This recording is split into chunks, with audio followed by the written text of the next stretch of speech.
तुम्हारी नाक ना कटवा दे ये लड़की तो कहना। बधाई हो भैया, हमारी बिटिया अंजलि ने तो पूरे देश में आपका नाम रोशन कर दिया। लीजिए आप लड्डू खाइए, शुद्ध देसी घी के बनाकर लाई हूँ। उषा जी ने अपने भैया किशोर जी के मुंह में लड्डू खिलाते हुए कहा। तो एक बार को तो किशोर जी को यकीन ही नहीं हुआ कि ये उनकी वही बहन है जो कुछ साल पहले उससे गुस्सा होकर कभी मायके न आने का बोलकर चली गई थी। वैसे तो दोनों भाई बहन का बहुत अच्छा रिश्ता था, पर जिस तरह आज वो उनकी बेटी अंजलि के लिए खुश हो रही थी, वैसे ही उस दिन अंजलि को लेकर गुस्सा थी। भैया आप कुछ ज़्यादा ही नहीं बदल गए हो? जो शख्स मुझे यानी अपनी बहन को दरवाजे के बाहर कदम नहीं रखने देता था, जिसने मुझे किसी रिश्तेदारी में भी मुश्किल जाने दिया, जिसने मेरे आगे पढ़ने के सपने को अधूरा छोड़कर मेरी शादी करवा दी, आज वो अपनी बेटी को अपना सपना पूरा करने के लिए पहाड़ों की खाक छानने भेज रहा है। मैं कहती हूँ ज़रूरत ही क्या है इसे वहाँ भेजने की। माना कि शादी के 15 साल बाद आपको इकलौती बेटी के रूप में संतान प्राप्त हुई है और उसके लिए आप कुछ भी कर सकते हैं। ये मॉडर्न कपड़े और मोटरसाइकिल चलाने तक तो फिर भी ठीक था, पर ऐसे भी क्या सपने हैं आपकी लाडो के कि जिनके लिए आप ये भी भूल जाए कि वो एक लड़की है और यूं अकेले पहाड़ों पर जाना उसके लिए सही नहीं है। अपनी बहन की ऐसी बातें सुनकर किशोर जी को बहुत दुख हुआ था।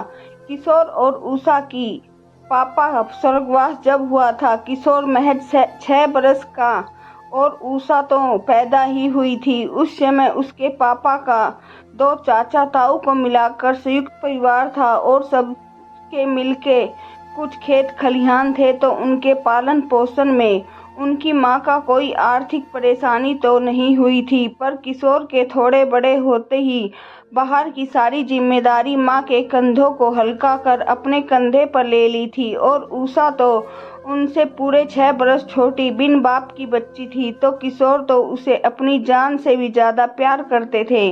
उन्होंने उसके लिए उस समय वो सब किया जो वो कर सकते थे। उस समय लड़कियों को ज़्यादा पढ़ाया लिखाया नहीं जाता था, फिर भी उन्होंने अपने पूरे परिवार के खिलाफ जाकर उषा को 10वीं पास कराया था। पर उस समय बड़ी होती लड़की के लिए समाज कैसी कैसी बातें बनाता था, उनकी बहन पर कोई उंगली न उठा सके। बस इसलिए एक बड़े भाई होने के नाते उस समय और माहौल को देखकर उन्हें जो सही लगा उन्होंने उषा के लिए निर्णय किए थे। पर आज उनकी वही लाडली बहन उनके फैसलों पर उंगली उठा रही थी। किशोर जी को इस बात को लेकर बहुत दुख और थोड़ा गुस्सा भी आ रहा था, पर फिर भी उन्होंने संयमित तरीके से अपनी बहन को समझाने की कोशिश की थी। देखो उषा, जब तुम बड़ी हुई थी तो हमारे इस छोटे से कस्बे का माहौल कैसा था? उस समय कोई लड़की घर के बाहर नहीं निकलती थी, फिर भी मैंने तुम्हें अपनी जिम्मेदारी पर स्कूल भेजा था। तुम ही बताओ, तुम्हारे कौन सी सहेली उतना भी पढ़ी है जितना तुम पढ़ी हो? तो जब मैंने तुम्हारे लिए इतना कुछ किया, तो अब तो जमाना कितना बदल गया है, तो मैं अपनी बेटी को क्यों उसके सपने पूरे ना करने दूं?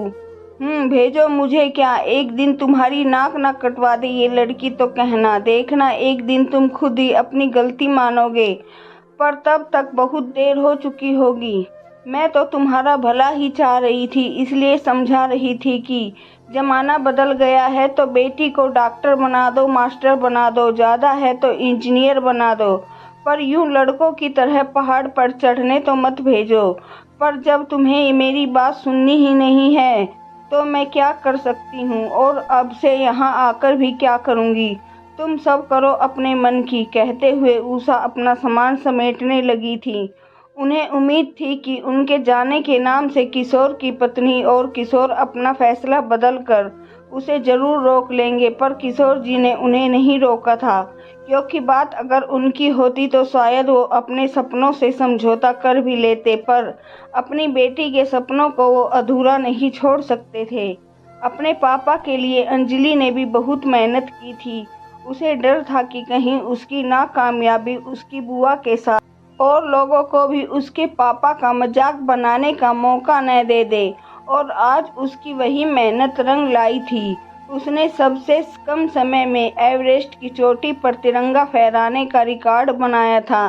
देश की हर न्यूज़ चैनल, हर अखबार में सिर्फ उसके ही चर्चे हो रहे थे, जिसकी वजह से किशोर जी को बधाई देने वाले लोगों का तांता लगा था। पर किशोर जी की आंखों को उषा जी की बधाई नम किए दिया था। उनकी आंखों की नमी देखकर उषा जी माफ़ी मांगते हुए बोली, मुझे माफ़ कर दीजिए भैया, न जाने मैं अपने अधूरे सपनों के लिए ये भूलकर कि आपने उस ज़माने में जो मुझे दिया उसका आधा भी किसी और को नहीं मिला, आपको दोषी मान बैठी। मुझे लगने लगा था मैं भी तो इस घर की बेटी थी। जब मेरे सपने पूरे नहीं हुए तो अंजलि के भी क्यों हो, पर आज तब अंजलि ने आपका नाम रोशन किया तो एहसास हुआ कि कितनी गलत थी मैं। अब माना कहाँ से कहाँ पहुँच गया और मैं आज भी अपने पुराने ज़माने में उलझी थी। पर अब मैं आज से बल्कि अभी से ये कसम लेती हूँ कि अब मेरी बेटियाँ भी जो करना चाहेगी मैं उन्हें वही करने दूँगी। लड़का हो या लड़की का भेदभाव नहीं करूँगी। इसी बात पर शुद्ध देसी घी का लड्डू एक और खिलाओ। उषा, आखिर बेटी के साथ साथ मेरी बहन ने भी तो अपने विचारों को बदलने की लड़ाई जीती है। हाँ हाँ, लो भैया, सारे आपके लिए ही तो हैं। कहते हुए उषा जी किशोर के गले लग गई और किशोर जी ने अपनी प्यारी बहन के माथे को प्यार से चूम लिया। आपको मेरी कहानी कैसी लगी, लाइक कमेंट करके ज़रूर बताइएगा और इसमें जो गलतियाँ हुई हो तो उसके लिए मुझे माफ़ कीजिएगा। धन्यवाद।